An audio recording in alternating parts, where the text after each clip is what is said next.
हिन्जावा मा जाखो मानि थाखाय मा रागा जोंखो दा खारनानै दं। आं बयनिफ्राय देरसिन प्राइज होगोन जुदि मोनोब्ला। बे देरसिन प्राइजआ मा बेखौबो आं बुंगासिनो दङ। बिनि सिगां आं नोंथांमोननो मोनसे खौरां लाबोदों। बे जाहैबाय बिटिआर गोरोबथानि मोनसे दफा, जाय दफायाव मा मख'नाय दङ मानगोनां आदा बिख्रमआ मा फोरमायदों गुवारै नायग्रोनो हागोन। जोबोद दुखु गोनां खोथा। बे खोथायानो जाहैबाय बिटिआर एकर्डनि दफा बायदि 6.3 स्कुल आरो कलेज, जायफोर स्कुल आरो कलेजा दासिमबो सरकारि जायाखै, बे सरकारि जायै स्कुल आरो कलेजखौ बिटिआर एकर्डनि दफा बायदि सरकारि खालामनाय जागोन होननानै आसाम गभर्नमेन्ट आरो सेन्ट्रेल गभर्नमेन्टआ रादाय खादोंमोन।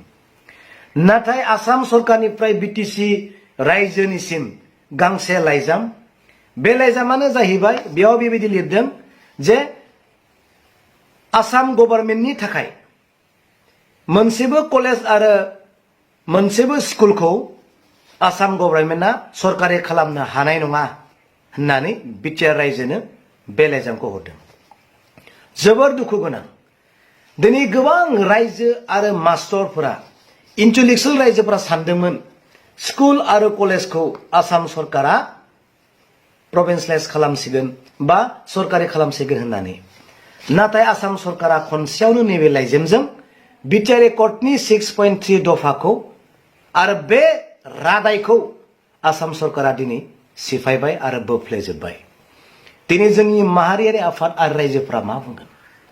जाय सरकारा दिनै आसा होदोंमोन सरकारि नङै स्कुल आरो सरकारि नङै कलेजफोरखौ सरकारि खालामनायनि, नाथाय गांसे लाइजामजोंनो बे खोथाखौ फोसावबाय जे आसाम गभर्नमेन्टआ दासिम स्कुल आरो कलेजखौ प्रभिन्सियेलाइज खालामनायनि, सरकारि खालामनायनि जेबो राहा गैया होननानै बुंखाबाय। आरो नै दाखालि बावै बिटिआरआव 10टा कलेज सरकारि खालामबाय होनना फोसावनायनि सायावबो नै मार्चनि 13 तारिख आंनियाव गांसे लाइजाम फैबाय। बेवहाय बेबायदि लिरदों, देयर इज नो गभर्नमेन्ट एमेन्डमेन्ट बिल, देयर इज नो government amendment bill in connection with provincialization of 10 nose of degree college under BTR. BTRआव दाखलि बावै जानाय 10टा कलेजआबो जेबो गभर्नमेन्टनि एमेन्डमेन्ट बिल गैया होननानै दिनै बे लाइजामखौ हरदों। बेसेबां दुखु गोनां। आंनि सावरायनायाव बिथांमोना फोरमायदों बे देरसिन गोरोन्थिखौ प्रमद बर' सार बिथाङा खालामनाङामोन होननानै गोजौ लेभेलनि अफिसारा बुंदों। इलेक्शननि थाखाय बे नाटकखौ खालामनाया जोंनि बर' रायजो राजानि थाखाय दुखु गोनां खोथा। दिनै बिनि थाखाय सोर धरना होगोन? एबसु, आबो, बर' साहित्य सभा, बा सोरबा बनसु, बा सोरबा बिएसु, सोर धरना होगोन बिनि थाखाय? दिनै गोबां आसा खालामदों रायजोआ सरकारि जामारगोन नामा, नाथाय दिनै बेबायदि मोनसे लेटारखौ आसाम सरकार लिरना हरखाबाय। ओरैबायदि लिरनानै हरदों, it is not possible for state government to provincialise the college. बहुत दुखु गोनां खोथा। बेखौथ' दिनै रायजोनो मोनथिहोआखै रावबो। खनसेयावनो बोफ्लेजोब्बाय बे 6.3 दफाखौ। दानिया जाय सरकारा दिनै बे 6.3 दफाखौ नाटसाट खालामबाय, बे सरकारनि लिडारफोरखौ हमदो दानिया जोंनि बर' रायजो राजाया।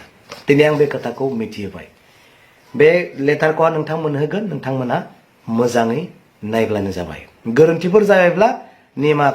नोंथांमोना खोनानो मोनबाय। थ' जिखुनुआनो जाया, बर'फोरनावथ' खारनाय बे जोबखाला। जों खौराङाव पर्टेलफ्राव नुबाय थायो, जेसेनो होदों एसेनो बारा जादों।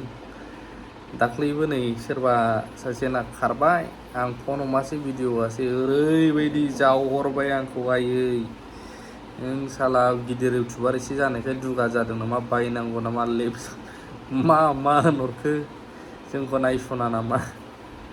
बिराद गिदिर इस्यु। एक्सुवेलि पुलिस नांगौबा साबसिन जासिगोन।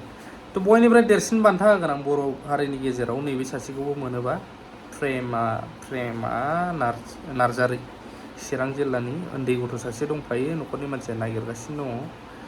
दा बेबायदि थासारि आरोना, हौवायाबो खस्थ' खालामो।